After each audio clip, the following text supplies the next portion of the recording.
जब मैंने stock market में इन्वेस्टमेंट स्टार्ट किया था, उस टाइम पे जब मैं यूट्यूब के ऊपर वीडियोस देखता था या फिर बड़े-बड़े इन्वेस्टर के सारे वीडियोस को सुनता था, तो एक चीज़ मुझे समझ में आ गई थी कि डाइवर्सिफिकेशन इज़ द की। तो उस टाइम पे लोग बोलते थे आपके पोर्टफोलियो में 20 स्टॉक होने चाहिए, 25 स्टॉक होने चाहिए और वैसे मैंने स्टार्टिंग के डेज़ में किया भी। एक्चुअली मेरे पास बहुत सारे स्टॉक पड़े रहते थे, 20-30 स्टॉक का पोर्टफोलियो बनाकर एक अच्छा इन्वेस्टर बनने का सपना हर कोई दिखता है, लेकिन ये एक्चुअली बहुत बड़ी गलती होती है। बाद में हमें जब पता चलता है तब तक बहुत ज़्यादा देर हो चुकी रहती है।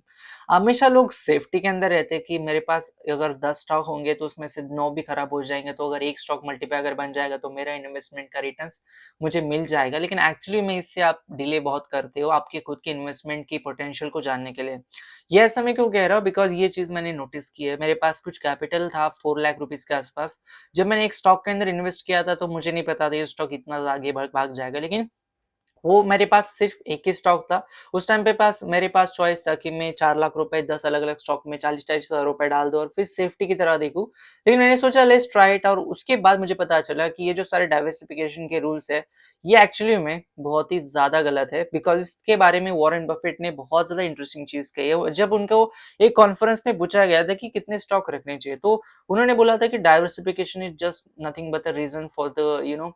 इग्नोरेंस। आप इन्वेस्टमेंट के अंदर इग्नोर रहते हो, आप इन्वेस्टमेंट के अंदर सीरियस नहीं रहते हो या फिर इन्वेस्टमेंट के अंदर जो बेसिक फंडामेंटल्स है इसको जानने की आपके अंदर उतनी कैपेबिलिटी नहीं होती, इसलिए आप डाइवर्सिफिकेशन करते हो। जिन लोगों को पता ही नहीं वो किस स्टॉक में इन्वेस्ट कर रहे हो, जिन लोगों को पता ही नहीं जिस कंपनी में वो इन्वेस्ट कर रहे हो उसका मैनेजमेंट किस तरीके से है, उस बिजनेस किस तरीके से है, अगर ये कुछ भी पता नहीं है और फिर भी आप इन्वेस्ट कर रहे हो तो आपको डाइवर्सिफिकेशन की जरूरत पड़ेगी। लेकिन अगर आप ऐसे हो जिसको पता है कंपनी को कैसे रीड करना है, कंपनी क्या कितनी अच्छी है, कितनी बुरी है, कौन से सेक्टर में काम करती है और जिस सेक्टर में काम करती है उस सेक्टर का पोटेंशियल कितना है, क्या वो सेक्टर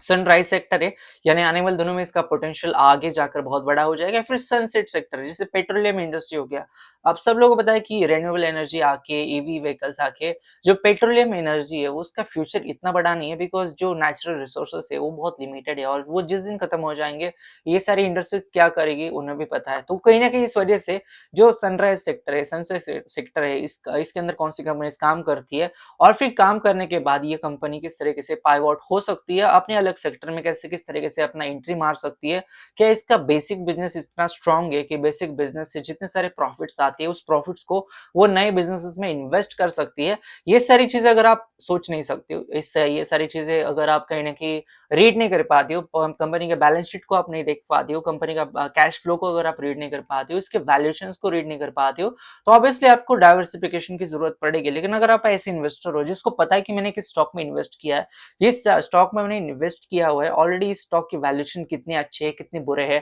किस इंडस्ट्री में काम करते हैं और क्या इंडस्ट्री का पोटेंशियल इतना है कि ये इंडस्ट्री आने वाले 5 सालों में 2 गुना हो जाएगी यहाँ से, और अगर यहाँ से 2 गुना हो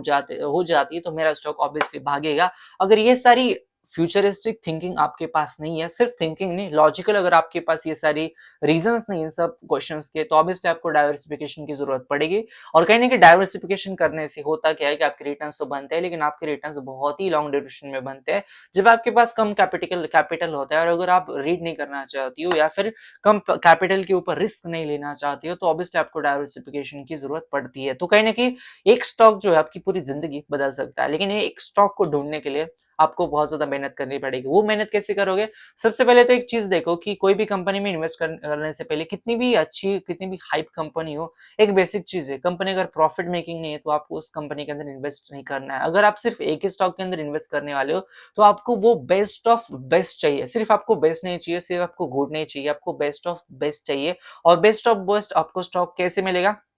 वो stock should be profit making company. Number two, company का हिस्ट्री कितना है, मिनिमम 10-15 साल से स्टॉक मार्केट में अगर लिस्टेड है तो अच्छी बात है, लेकिन अगर इसकी हिस्ट्री भी बहुत बहुत कम है, उस कंपनी का जो मैनेजमेंट है उसकी हिस्ट्री क्या है, कि उनका एजुकेशन क्या है, उनका एजुकेशनल बैकग्राउंड क्या है, और उसके साथ अगर उसके कंपनी के ऊपर कोई प्रीवियस एलिगेशंस लगे, कोई फ्रॉड के चार्जेस लगे, ऐसे कंपनी से आपको दूर रहना है। एक चीज ध्यान में रखो, अगर अगर आपके पास सिर्फ एक चॉइस है एक स्टॉक को ढूंढने की, तो उसमें आपको बेस्ट ढूंढना है, ना कि कोई गुड ढूंढना है। तो कोई भी स्टॉक में प्रीवियस 10 साल पहले कोई मैनेजमेंट के अंदर क्राइसिस आया था, आपको वो सारे स्टॉक अवॉइड करने हैं। मैं ऐसे क्यों बोल रहा हूँ? बिकॉज एक बात हमेशा ध्यान रखो, स्टॉक मार्केट में रेपुटेशन बनने के लिए सालों साल लगते हैं, लेकिन तोड़ने के लिए शायद से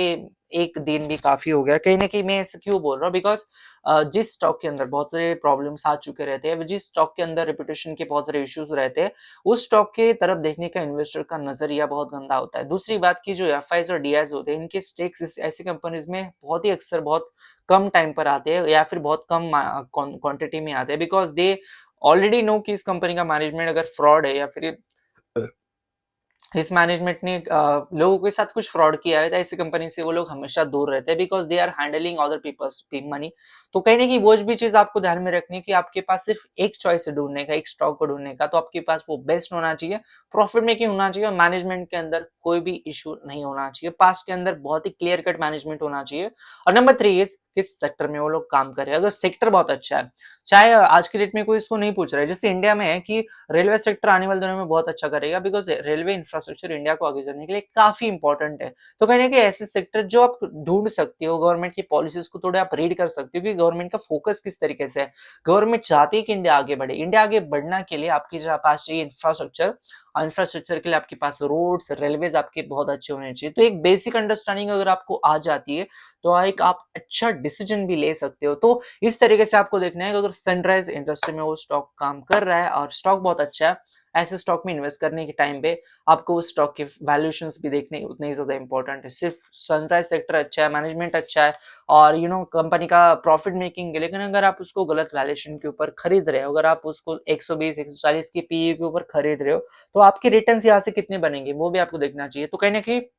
स्टॉक की सारी चीजों को बेसिक वैल्यूएशंस के साथ आपको इवेल्युएट करना है। और एक बात हमेशा ध्यान रखो कि जितने सारे लोग स्टॉक मार्केट में फेल हो चुके हैं, अगर आप इन सारे लोगों से सीखते रहोगे, इनके सारे वीडियोस देखते रहोगे, तो आपको बहुत ज्यादा हेल्प होगा। और ये बात हमेशा ध्यान रखना, रिटेल इन्वेस्टर हमेशा स्टॉक मार्केट में पैसा इसलिए नहीं बनाता है बिकॉज वो हमेशा डाइवर्सिफिकेशन करता है, और इग्नोरेंस करने के लिए डाइवर्सिफिकेशन का नाम देता है, लेकिन हमेशा आपके रिटर्न्स जो है वो एक स्टॉक में ही बन पाते हैं। और अगर आपका एक स्टॉक अच्छा निकल गया तो आपकी जिंदगी बदल सकती है, लेकिन वो रिस्क लेने के लिए आपके पास उतने दम ही होना चाहिए, और सिर्फ दम नहीं होना चाहिए, आपके पास उतनी एनालिटिकल स्किल्स होनी चाहिए कि कौन से स्टॉक में मुझे इन्वेस्ट करना है, और मुझे इन्वेस्ट करने के लिए best of the best stock मैं कैसे ढूंढ सकता हूँ। आज के डेट में बहुत सारी